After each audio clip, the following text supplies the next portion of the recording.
Fala galerinha pojucana, beleza? Meu nome é Leônidas Castro, professor de História, e hoje a gente vai ter uma aula sobre as origens da humanidade. Reparem que eu estou usando o termo origens no plural e não origem, né? Porque a gente vai ver que tem mais de uma explicação para o surgimento do ser humano na Terra, ok? Vamos para a primeira delas. A teoria criacionista ou criacionismo é a mais aceita pela maioria das pessoas, né? Essa teoria vem de criação, né? E diz que os seres vivos e nós seres humanos fomos criados, né, por um ser superior. Na nossa cultura cristã, fomos criados por Deus, né? Mas existem várias outras religiões, existiram várias outras religiões que dizem que os seres vivos, os seres humanos foram criados de diferentes formas, diferentes materiais. E todas elas a gente inclui também como criação, tá? Mas é claro que a mais aceita no mundo todo é a teoria a teoria criacionista de que Deus criou os seres humanos, ok? Mas não é a única. Do ponto de vista científico, a gente tem a teoria da evolução, né? Ou o evolucionismo. Essa teoria foi formulada por um inglês que viveu no século XIX, chamado Charles Darwin. Darwin vai criar a teoria de que todos os seres vivos, inclusive nós seres humanos, somos frutos de um longo processo de evolução. Então a gente foi evoluindo ao longo do tempo, né? Todos os seres vivos, inclusive nós, né? Uma peça importante na teoria de Charles Darwin, na teoria evolucionista, essa teoria mais aceita pela ciência, vai ser o processo de seleção natural.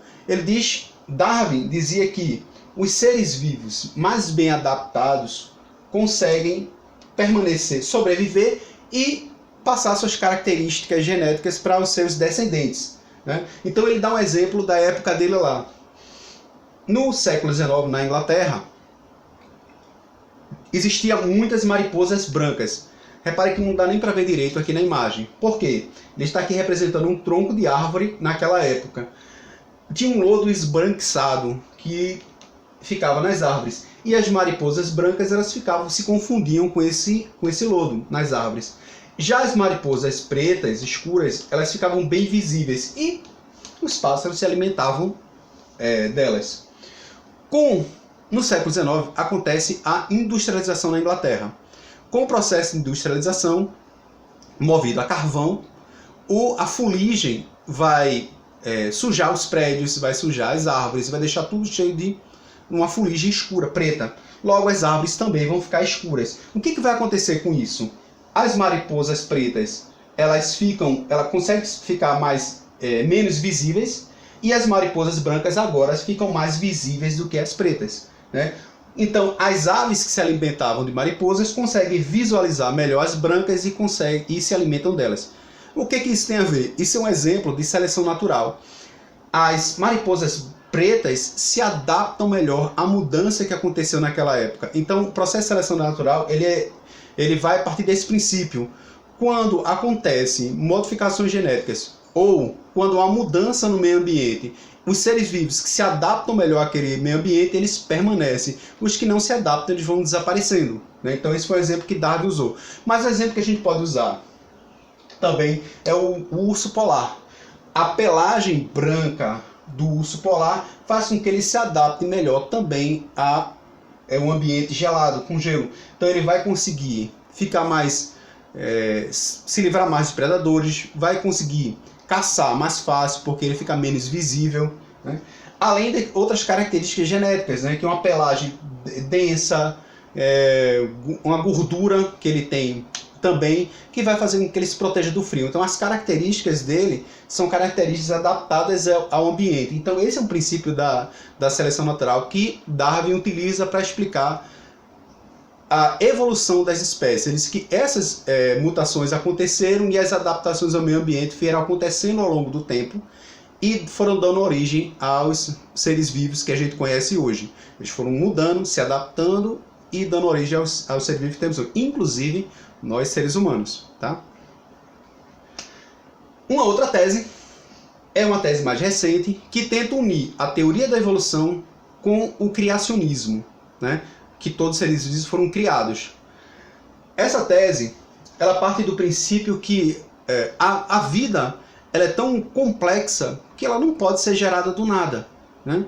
Reparem que ela é uma tese que ela vai além da ciência, porque ela busca uma explicação além do mundo físico para dizer que houve também um criador para fazer algo tão complexo, já que a ciência não consegue explicar a origem da vida, né? Então, a teoria do design inteligente até admite que a evolução acontece, mas ele vai explicar isso tudo como também sendo uma criação, né? Então não é possível essas coisas terem acontecido aleatoriamente. Todas elas fazem parte de um plano, de uma criação, de alguém, um pensador inteligente, um designer, alguém que fez a vida, que modelou a vida dessa forma. Então essa é uma tese mais nova e o entendimento humano, como ele está além da ciência, ele não se restringe ao pensamento científico, né, que é uma limitação, né, o método científico é uma limitação da capacidade humana. O raciocínio humano está além da ciência, então a gente criou-se a teoria do design inteligente, que é uma teoria que está além da ciência, tá? Bom, daí eu trouxe um pouco de método científico, resumidamente, para a gente ver por quê. Porque vocês vão ver que o nosso livro de história, o livro de história de vocês, ele está baseado na tese da ciência, na tese da evolução. Por quê? Porque o método científico, ele é um método o método mais limitado que a gente tem de ver o mundo. Então a gente consegue dizer o que está ali. Apesar de ter teses, né, que tentam se comprovar ainda, no método científico, basicamente, ele vai partir das coisas observáveis, palpáveis, que a gente consegue ver, tocar, visualizar, explicar, né, do mundo físico, não do mundo além no mundo que não está no mundo físico, no mundo espiritual, né? Fica apenas no que a gente pode observar, ver, explicar. Então, um exemplo do método científico seria, simplificado, a observação, tudo que a gente consegue observar, uma pergunta que a gente vai formular, as hipóteses para explicar aquilo, os experimentos, a análise daquilo ali e, finalmente, as conclusões que se chegam são as conclusões científicas. Esse aqui, de modo geral, funciona dessa forma na ciência, mas nem sempre é assim. Às vezes é lançada uma hipótese e você consegue de outras formas chegar numa conclusão. Eu trouxe aqui para vocês verem um pouquinho das imagens que saíram essa semana, né? Que foi a imagem da Fiocruz com relação mostrando como o coronavírus atinge a célula de uma pessoa. Então eles conseguiram no microscópio eletrônico, né, visualizar a célula e no momento exato que elas estão, aqui seria uma célula enorme e o vírus bem pequenininho, e como eles estão infectando tentar aqui apontando, como eles estão infectando uma célula sadia e se reproduzindo dentro dela. Então a ciência, ela lança as hipóteses, mas ela vai ficar no mundo físico, que ela consegue visualizar. Ora, os vírus, uma célula quase não dá para ver, um vírus é invisível olho nu, mas o microscópio eletrônico consegue visualizar. Então o método científico ele parte de algo que é possível ver, que é possível testar. Ok? Então, no livro a gente vai ver basicamente a evolução humana, os seres humanos a partir da evolução. Então, a evolução da vida na Terra, ela iria seguir esse caminho aqui. A gente teria mais ou menos há 3,5 bilhão de anos o surgimento das primeiras formas de vida no mar, né? E essas formas de vida elas vão evoluindo, várias outras criaturas. A gente vai ter há 360 milhões de anos as criaturas terrestres, há 440 milhões de anos as primeiras criaturas, primeiras plantas, né?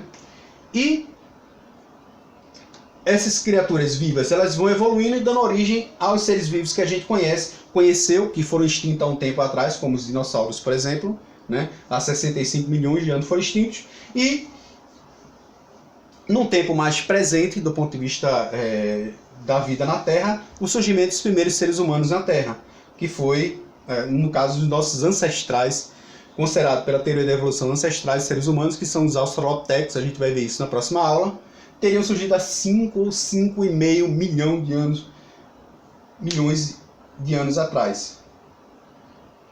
Ok? Então, esse assunto aqui, do surgimento dos primeiros seres humanos, a gente vai deixar para nossa próxima aula, ok? Valeu, galerinha, e até a próxima!